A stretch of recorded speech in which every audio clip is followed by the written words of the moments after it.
नमस्कार, India first में आपका स्वागत है। आज इंडिया फर्स्ट में हम बात कर रहे हैं मणिपुर के हालात की। हम जानते हैं 50 से ज्यादा दिन हो गए, एक तरह की आर्थिक नाकेबंदी वहां पे है। जो नगा समुदाय से जुड़े संगठन है, उन्होंने जो राष्ट्रीय राजमार्ग है जो मणिपुर को देश के दूसरे हिस्सों से जोड़ती है, 50 से ज्यादा दिन हो गए वहां पे लगातार नाकेबंदी जैसी स्थिति रही। हमने देखा इम्फाल में किस तरह से कर्फ्यू भी लगाए गए। हालांकि अब खबरें ये हैं कि वहां हालात सुधर रहे हैं, कई इलाकों से कर्फ्यू हटाए गए हैं और कई इलाकों में अब कर्फ्यू की अवधि भी घटाई गई है। लेकिन एक बड़ा सवाल यह है कि जिस तरह से बार बार मणिपुर की जनता आर्थिक नाकेबंदी के दौर देखती है, उसके कारण कई बार अलग अलग लगते हो, लेकिन मुख्यतः जिस तरह से समुदायों के बीच का जो मतभेद है वो निकलकर बार बार आता है।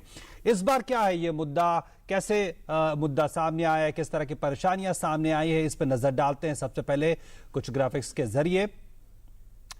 और पिछले 50 से ज्यादा दिनों से आर्थिक नाकेबंदी जैसे हालात हैं, जैसा कि हम बार बार खबरों में देख रहे हैं। लेकिन मणिपुर जाने वाली राष्ट्रीय राजमार्ग पर नाकेबंदी करीब 1 नवंबर से जारी है और मणिपुर में कहा जा रहा आवश्यक वस्तुओं की भारी कमी हो गई है, जिसमें मेडिकल सुविधाएं उन पर बहुत बुरा असर पड़ा है और चीजों की कीमतें काफी ऊपर चली गई हैं। आम लोगों को काफी परेशानी हो रही है और व्यापार बाधित हो रहा है। और खासकर म्यांमार के साथ जो व्यापार हमारा चलता है वो भी बाधित हो रहा है। और 8 दिसंबर को राज्य सरकार ने 7 नए जिले बनाने का फैसला किया, ये उसके मूल में है। और यूनाइटेड नगर काउंसिल में जो नए जिले बनाए गए उसका वो विरोध कर रही है। और जिस तरह से हम कह रहे हैं कि राष्ट्रीय राजमार्ग 2 और 37 इस पे नाकेबंदी हुई और जनजीवन प्रभावित हुआ। और खास बात यह कि नगा और मेतेई कुकी समुदायों के बीच में मतभेद के मुद्दे रहे हैं काफी समय पहले से। और आज मणिपुर गृह राज्य मंत्री किरण रिजिजू पहुंचे हैं और उन्होंने केंद्र सरकार ने कहा कि स्थिति सामान्य करने के लिए मणिपुर सरकार अपने संवैधानिक दायित्वों को निभाए और केंद्र सरकार पूरा सहयोग देने को तैयार है, गृह राज्य मंत्री ने यह कहा है। और खास बात यह भी कि अगले साल विधानसभा चुनाव होने हैं, उस परिप्रेक्ष्य में भी देखा जा रहा है।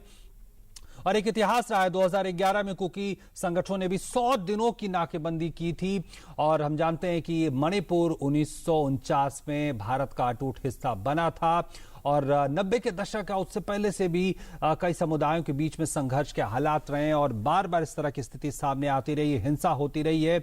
और इसी पे आज हम बातचीत करेंगे। मेरे साथ स्टूडियो में 2 खास मेहमान जुड़े हुए हैं। मेरे साथ हैं लेफ्टिनेंट जनरल रामेश्वर रॉय, पूर्व डीजी हैं असम राइफल्स के और उत्तर पूर्व में काफी समय तक इन्होंने सेवाएं दी हैं। हमारे साथ हैं दीपक दीवान, वरिष्ठ पत्रकार हैं और एग्जीक्यूटिव एडिटर हैं नॉर्थ ईस्ट सन के। सबसे पहले अगर दीपक जी मैं आपसे शुरू करना चाहूं, जिस तरह से केंद्र सरकार ने दिखाया है पैरामिलिट्री की फोर्सेस भेजी है वहां पे हालात को सामान्य करने की कोशिश के तहत, और ये भी कहा है कि राज्य सरकार अपने संवैधानिक दायित्वों को निभाए, तो इसका मतलब सीधा ये समझ में आता है कि कहीं ना कहीं पीछे छूटी है, कहीं ना कहीं अपने दायित्वों को निभाने में पीछे रही है राज्य सरकार। कैसे इसको देखेंगे आप? कहीं ना कहीं नहीं, पूरी तरह से ये नाकामयाब रही है। अगर आप राजनाथ सिंह जी की वो चिट्ठी पढ़ें, उन्होंने मणिपुर सरकार को बोला कि आपने और सेना मांगी, हमने दी, और जब हमारी सेना को आपने इस्तेमाल किया वहां पे तब तो राजमार्ग खुल गया। उसके बाद राजमार्ग कैसे बंद हुआ उन्होंने क्वेश्चन किया है उनसे। उन्होंने बोला है कि ये आपका दायित्व है, आपकी रिस्पॉन्सिबिलिटी है, क्योंकि उन्होंने बहुत क्लियरली बोला कि ये जो लॉ एंड ऑर्डर मामला जो है ये स्टेट सब्जेक्ट। उन्होंने बोला कि हम इसमें कुछ इंटरवीन नहीं करेंगे, जहां तक आपको कुछ सहायता चाहिए हम देंगे, मगर आप पॉलिटिकल विल तो रखो कुछ करने की। वो उन्होंने बिल्कुल क्लियर शब्दों में कहा है। देखिए समस्या क्या है मणिपुर में, ये कोई एकदम से नई समस्या पैदा नहीं हुई। पिछले साल आपको याद होगा जब मणिपुर सरकार ने 3 बिल पास किए थे, तब पूरी जो ट्राइबल कम्युनिटी है, नागा, कुकी और जितने भी ट्राइबल्स हैं, उन सब ने उन 3 बिल का विरोध किया था। उसमें सबने विरोध किया था और वो उसकी वजह से जो कुकी नागा थे अपने डिफरेंसेस कम करके एक साथ खड़े हो गए थे सरकार के अगेंस्ट। तो ये अब जो ओक्रम इबोबी सिंह हैं जो मुख्यमंत्री हैं, उन्होंने एक मास्टर स्ट्रोक खेला है नागाज और कुकी को डिवाइड करने तो उसके में। पीछे एक राजनीति आपको है दिखती कि इलेक्शन नजदीक है। ठीक है। जिस तरह से केंद्र सरकार और उनकी तरफ से आज गृह राज्य मंत्री भी पहुंचे हैं मणिपुर में और समीक्षा बैठकों का दौर चला है, तो कितनी उम्मीद कर सकते हैं हालात सुधरेंगे जल्दी? देखिए, उन्होंने तो वो बात दोहराई है जो हमारे गृह मंत्री राजनाथ सिंह जी ने चिट्ठी में लिखी है। बिकॉज आप देखिए 20 तारीख को यूएनसी का एक डेलीगेशन दिल्ली में आया था और वो हमारे गृह मंत्री राजनाथ सिंह जी को उनके घर पे सुबह मिले थे। तो उनकी मुलाकात के बाद मेरी भी उनसे बात हुई। उन्होंने बिल्कुल स्पष्ट उनसे मांगा था कि जो उन्होंने डिमांड रखी थी, 4 पॉइंट थे, उसमें उन्होंने कहा कि ये सरकार कम्युनल है, एक समुदाय को दूसरे से लड़ा रही है और लॉ एंड ऑर्डर में वो नहीं चाहते हैं कि कंट्रोल हो। उनका ये कहना था, सरकार मणिपुर सरकार इंटरेस्टेड नहीं है। तो उन्होंने बोला था कि उन्होंने उनसे डिमांड करी कि यहाँ राष्ट्रपति शासन लगाएं, सेंट्रल फोर्सेस को डिप्लॉय करें, ताकि जो हमारी संपत्ति है, जो टारगेट हो रहे हैं लोग, बॉम्ब ब्लास्ट नागाज पे हो रहे हैं, वैसे जो उनका सड़क पे रोक के उन लोगों की जो ट्रांसपोर्ट को जला दिया, उनका सामान वो कह रहे हैं कि हम लोग सिक्योर नहीं फील कर रहे हैं कुछ एरिया में। ठीक है, ठीक है। तो उन्होंने डिमांड किया था। उसके बाद ही मुझे लगता है, जैसे कल परसों फिर मीटिंग हुई थी दिल्ली में, सिक्योरिटी मीटिंग ऑन मणिपुर, उसके तहत ये डिसाइड हुआ कल कि राज्य मंत्री को भेजा जाए वहाँ। बिल्कुल बिल्कुल। लेफ्टिनेंट जनरल रामेश्वर जी, अगर हम देखें ये एक पुराना मसला है और हम जानते हैं मणिपुर से खासकर इस तरह की खबरें आती रहती है, आप उन इलाकों में रहे हैं, जब इस तरह की स्थिति होती है तो सुरक्षा बल और पैरामिलिट्री फोर्सेज और स्थानीय पुलिस, उन सब के लिए कितना मुश्किल होता है इस तरह के हालात से निपटना? इस बार भी हमने देखे गाड़ियां जलाई गई, लोग घायल भी हुए। देखिए, सबसे बड़ी बात यह है कि नॉर्थ ईस्टर्न स्टेट्स या मणिपुर का ही नहीं, जहां भी इस तरह के हालात बिगड़ते हैं तो अमूमन ये देखा गया है कि जो स्टेट गवर्नमेंट है अपनी रिस्पॉन्सिबिलिटी बहुत जल्द से खत्म करके और सेंटर की तरफ देखना शुरू कर देती है। वो बात अलग है कि ज़्यादातर स्टेट्स में जो है सीआरपीएफ रश की जाती है, भेजी जाती है। जहां तक नॉर्थ ईस्ट का सवाल है, क्योंकि यहाँ पे इंसर्जेंसी के हालात बहुत समय से चल रहे हैं। मणिपुर में आपको मालूम है पीएलए बहुत एक्टिव है। नागालैंड में सीज फायर है 1997 से, पर एक तरह से बोलेंगे अनईजी सा वो सीज फायर है और घटनाएं होती रहती हैं आसाम में भी, सब स्टेट्स में। तो यहाँ पे क्या है कि जो पैरामिलिट्री फोर्सेस जैसी असम राइफल और उसके साथ साथ जो आर्मी और बाकी जो सीआरपीएफ और इस तरह की जो फोर्सेस हैं वो ऑलरेडी वहां मौजूद हैं। और क्योंकि वहां पे मौजूद हैं वो उनको बुला के या रिक्विजिशन करके उनसे रोड को खुलवाना एक बड़ी आम सी बात लगती है और बार बार ऐसा होता है। जहां तक मणिपुर का सवाल है, इसमें जो ब्लॉकेड वाली जो कहानी है, ये तकरीबन साल में 1 या 2 बार ये ब्लॉकेड होता ही आया है। दोनों ही नेशनल हाईवेज जो NH2 और NH52, एक वो सिलचर की तरफ से निकलता है और दूसरा जो है वो नागालैंड की तरफ से निकलता है। तो उस पे नागालैंड वाले हिस्से में नागाज इस चीज को करते रहे हैं पहले भी। अब सबसे बड़ी समस्या मणिपुर की यह है कि यहाँ पे 4 मेजर स्टेक होल्डर्स हैं। वहां पे मैतीज हैं, कुकीज हैं, नागाज हैं और नॉन नागाज हैं। अब इन चारों में समस्या यह है कि जो मैतीज हैं उनकी पॉपुलेशन अधिक है, लेकिन मैतीज जो हैं ज्यादातर वो प्लेन इलाके में इम्फाल, वेस्ट और ईस्ट के बीच में ज्यादा है। बाकी जो ट्राइबल्स खासकर कुकीज और नागाज जो हैं वो हिल एरियाज में आते हैं। अब जो पहले जब 9 डिस्ट्रिक्ट्स थी यहाँ पे, तो उस समय 4 जो प्लेन की डिस्ट्रिक्ट्स थी वो मैतीज और इस तरह के नॉन नागाज के लिए एक तरह से मेजॉरिटी एरियाज थे। और जो हिल्स थी, 5 डिस्ट्रिक्ट जो वहां थी, वो जो है नागाज के पास जमीन ज्यादा थी, यानी हिल्स में जमीन ज्यादा है, लोग पॉपुलेशन के हिसाब से कम है।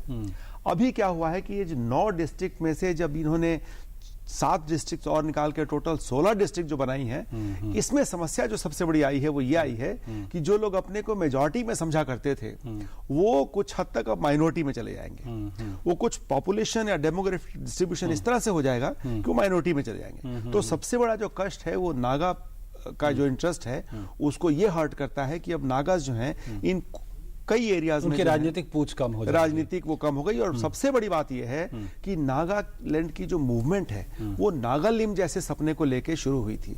और नागालिम का सपना जो है वो म्यांमार के भी वो इलाके जहां की ये कोनियाक्स बसे हुए हैं, जिसके खापलांग लीडर थे NSCN के वो एरिया भी वो चाहते थे कि नागालैंड में शामिल हो। ठीक है, ये एक बड़ा मुद्दा वो है। ठीक है। अब होता क्या है कि जब उन्होंने सोचा कि चलो वो नहीं हो सकता, तो कम से कम जो मणिपुर में इनका एरिया, ये खोंसा और चांगलांग के जो 2 डिस्ट्रिक्ट ये अरुणाचल के हैं, वहां पे नागाज हैं। आसाम की जो डिस्टर्ब्ड एरिया बेल्ट है वहां पे नागाज हैं। ठीक है। मणिपुर में नागाज हैं। अब ये जो नागाज की एक मेजॉरिटी एरिया बेल्ट थी, जिसको वो चाह रहे थे कि हम नागालैंड के उस पे ले लेंगे ताकि नागाज का इंटरेस्ट सर्व हो, उसको बहुत बड़ा धक्का लगा है। ये बहुत बड़ा मुद्दा है। ठीक है, एक राजनीतिक इसमें पूछ हाउस की बात हो रही दीपक जी, और जिस तरह से कहा जाता है कि नागा जिन पहाड़ी इलाकों में रहते हैं 90% इलाका है, लेकिन वहां विधानसभा की सीटें सिर्फ 20 हैं और ट्राइबल। लेकिन अगर ये जिले बनते हैं, लेकिन विधानसभा की जो सीटें हैं उनका डिलिमिटेशन तो नहीं हुआ, उससे कितना राजनीति और चुनावों पे असर पड़ता है? देखिए, चुनावों पे इमीडिएटली जो अभी चुनाव हो रहे हैं उसमें तो फर्क नहीं पड़ेगा। मतलब अगर आप कोई असेंबली सीट्स वगैरह में कोई फर्क नहीं होगा। बिल्कुल बिल्कुल। बट मगर अगर जब लोग ही एक्सेप्ट करने को तैयार नहीं है, कहां तक मणिपुर गवर्नमेंट इसको फोर्स कर पाएगी, ठीक है, वो देखने की बात है। देखिए, उनकी जैसे जनरल साहब ने बताया, कष्ट यही है उनको कि जहां वो मेजॉरिटी में थे नागाज, अब माइनॉरिटी में हो गए। उनका मेन कंसर्न जो है सिर्फ 2 नए डिस्ट्रिक्ट में है, एक तो जिरीबाम और दूसरा काम्पोपी। ये कुकीज बहुत टाइम से सदर हिल डिस्ट्रिक्ट की डिमांड करते रहे हैं, जो हमेशा नागाज ने अपोज किया। उनका कमिटमेंट भी उन्होंने मणिपुर सरकार से टाइम पे लिया कि जब भी आप ऐसा करेंगे हमसे कंसल्ट किए बिना नहीं लेंगे। और जहां तक मैं पढ़ पाया हूं उसमें यही है कि एक एडीसी बनी हुई है जो राज्य सरकार उनसे कंसल्ट करेगी इस तरह के फैसले। ADC has no power. उसको 6 शेड्यूल तो मणिपुर गवर्नमेंट ने आज तक दिया ही नहीं। मणिपुर इज एक ही राज्य होगा देश में जहां एडीसी जो है 6 शेड्यूल में नहीं है। एम्पावरमेंट नहीं। इस स्थिति में क्या हुआ है? क्या सलाह मशवरा नहीं किया गया? ना, बिल्कुल नहीं किया गया। ये तो एकदम से जैसे वो भूचाल आता है, earthquake without warning, pre warning, वैसा हुआ। बिल्कुल। और केंद्र सरकार की तरफ से भी यही कहा गया है कि इस तरह के फैसले और कंसल्टेशन होना चाहिए था। जो नगा समुदाय के लोग हैं उनसे बातचीत होनी चाहिए थी इस तरह के बड़े फैसले लेने से पहले। इस मुद्दे पर चर्चा आगे भी जारी रखेंगे। उसके क्या आर्थिक मतलब है, आम लोग कैसे इस पूरे मामले को देखते हैं, इस पर भी हम चर्चा करेंगे। फिलहाल रुक रहे हैं एक छोटे से ब्रेक के लिए।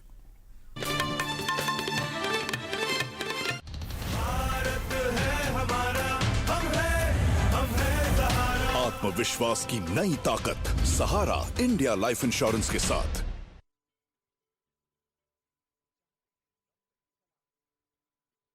कुछ भी खरीदना हो या हो कुछ बेचना, पैसा दो पैसा लो, यही थी हमारी परंपरा। पर अब इसे बदलना है। अब डिजिटल भुगतान करने से मिलेगी छूट पेट्रोल पंप्स पर, रेल टिकट पर, बीमा प्रीमियम पर, टोल भुगतान पर, ऑनलाइन ट्रांजैक्शन चार्जेस पर और रेल दुर्घटना बीमा भी। यहाँ तक कि अब सरकार की किसी भी कंपनी को डिजिटल पेमेंट करने पर चार्जेस सरकार भरेगी। 1 लाख गाँव में पीओएस डिवाइस लगेंगे। करीब 4.5 करोड़ किसानों को रुपए किसान कार्ड मिलेंगे। व्यापारियों को कैशलेस कारोबार पर टैक्स में मिलेगी छूट। और हाँ, 25 दिसंबर से डिजिटल भुगतान करने पर लकी ग्राहक योजना के साथ हर रोज हजारों ग्राहक और डिजिधन व्यापार योजना के साथ हजारों व्यापारी जीत सकते हैं लाखों के इनाम और 1 करोड़ रुपए तक के मेगा इनाम भी। डिजिटल बनो, इनाम जीतो। अरे जग्गू, कल चाय पर आ रहा है ना? नहीं यार, घंसू कुछ दिन से पीछे पड़ा हुआ है आधार बनवाने के लिए। इस उम्र में क्या जरूरत है आधार बनवाने की? आधार से तो मैंने बैंक खाता भी लिंक कराया है, जिससे मेरी गैस सब्सिडी सीधे मेरे खाते में आ जाती है। यही नहीं, जो मेरे यहाँ शांति काम करती है ना, उसे भी आधार से विधवा पेंशन मिलने में आसानी हुई है। आप उम्र के किसी भी पायदान पर हो, आधार आपको सरकारी एवं गैर सरकारी सुविधाओं को पाना आसान बनाता है। बाबूजी, मैं पढ़ देती हूँ। बहू चश्मा ही नहीं ला कर देती, आँखें बन जाती है और इन महाशय को ही नहीं, इनके जरूरी कागजों को भी संभालती है। पर अब वक्त है कि पूरा परिवार उसके लिए कुछ करे, इसलिए दूसरी या तीसरी तिमाही में एक बार उसे 9 तारीख को सरकारी अस्पताल जरूर ले जाएंगे, जहाँ सरकारी के संग प्राइवेट डॉक्टर्स भी आते हैं। प्रधानमंत्री सुरक्षित मातृत्व अभियान के तहत हर महीने की 9 तारीख को सभी सरकारी अस्पतालों में गर्भवती महिलाओं की विशेष सेहत जांच मुफ्त की जाती है, ताकि अगर खतरे के लक्षण हों तो उनका सही समय पर इलाज कर सकें। 9 तारीख को होने वाली माँ का ख्याल सबसे पहले।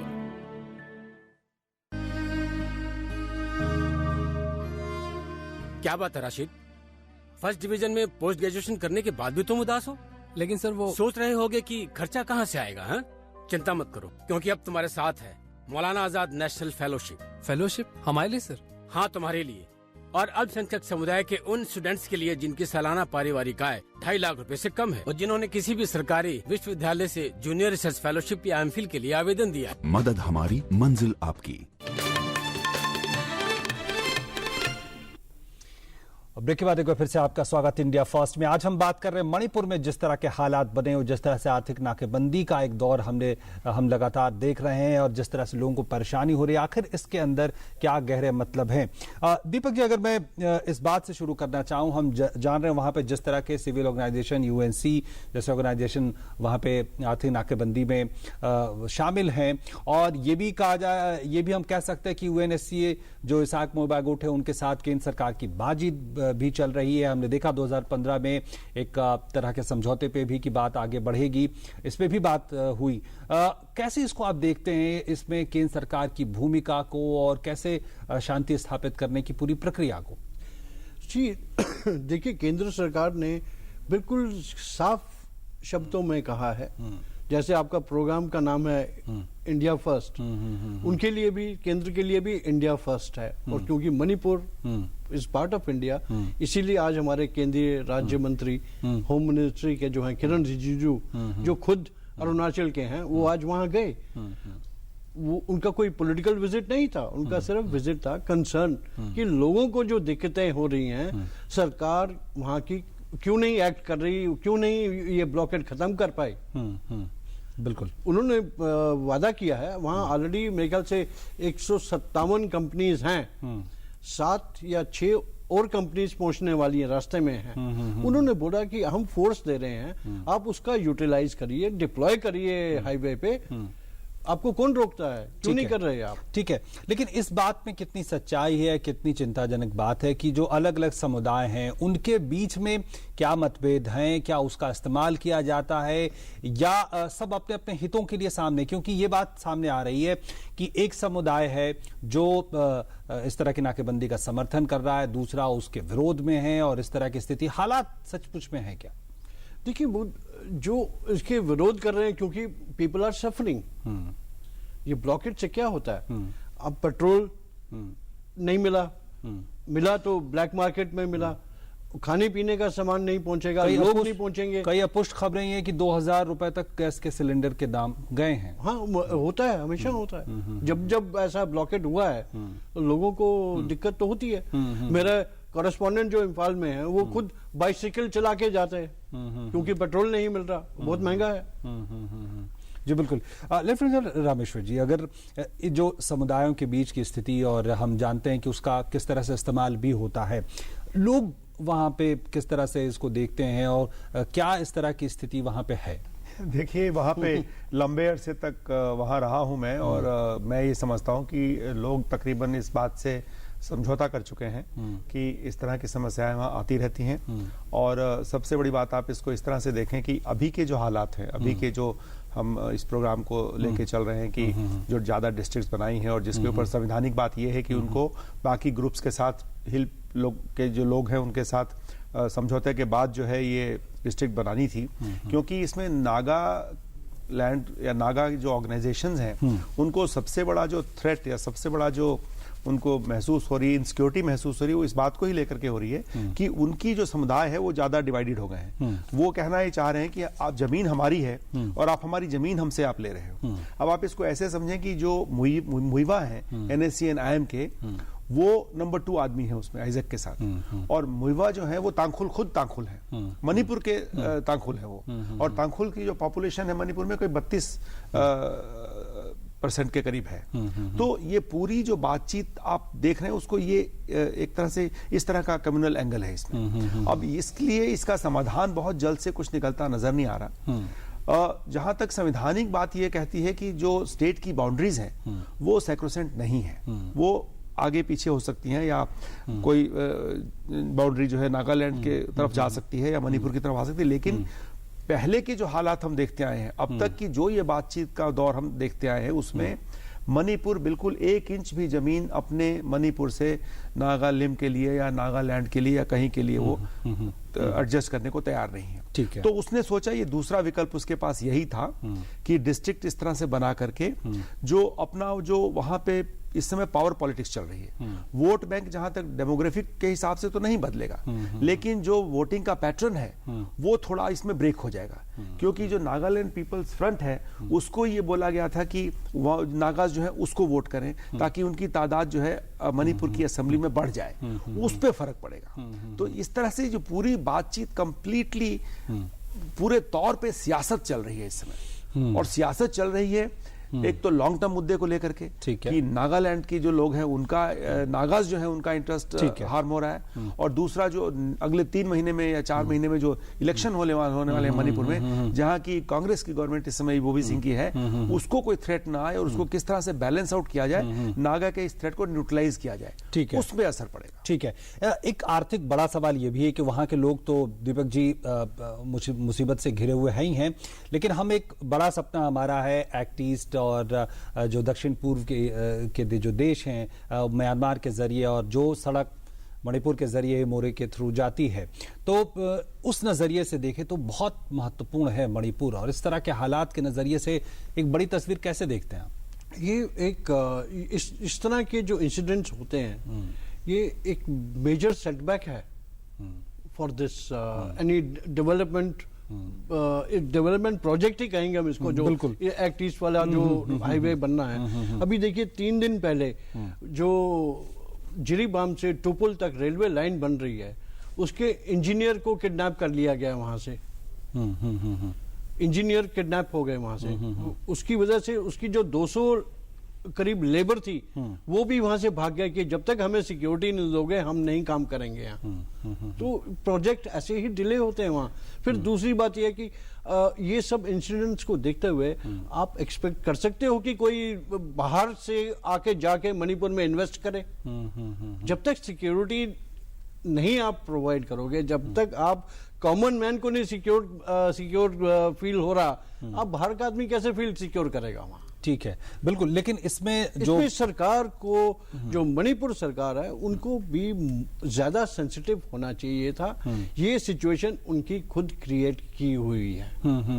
अब ऐसे में जब कई गुटों से ये बात सामने आ रही है कि वहां पे प्रेसिडेंट रूल लगा दिया जाए, राष्ट्रपति शासन लगा दिया जाए, क्योंकि हालात काबू में नहीं आ रहे, अभी आपको लगता है पिछले 4-5 दिनों में हालात कितने सुधरे? क्योंकि कई इलाकों से कर्फ्यू हटने की खबरें हैं। कर्फ्यू आज सिर्फ टेम्परेरीली हटा है 9 बजे तक शाम को, क्योंकि आपके मंत्री जी जा रहे थे वहां पे, इसलिए मणिपुर गवर्नमेंट ने टेम्परेरी हटाया उसको, कर्फ्यू सिर्फ आज 9 बजे तक।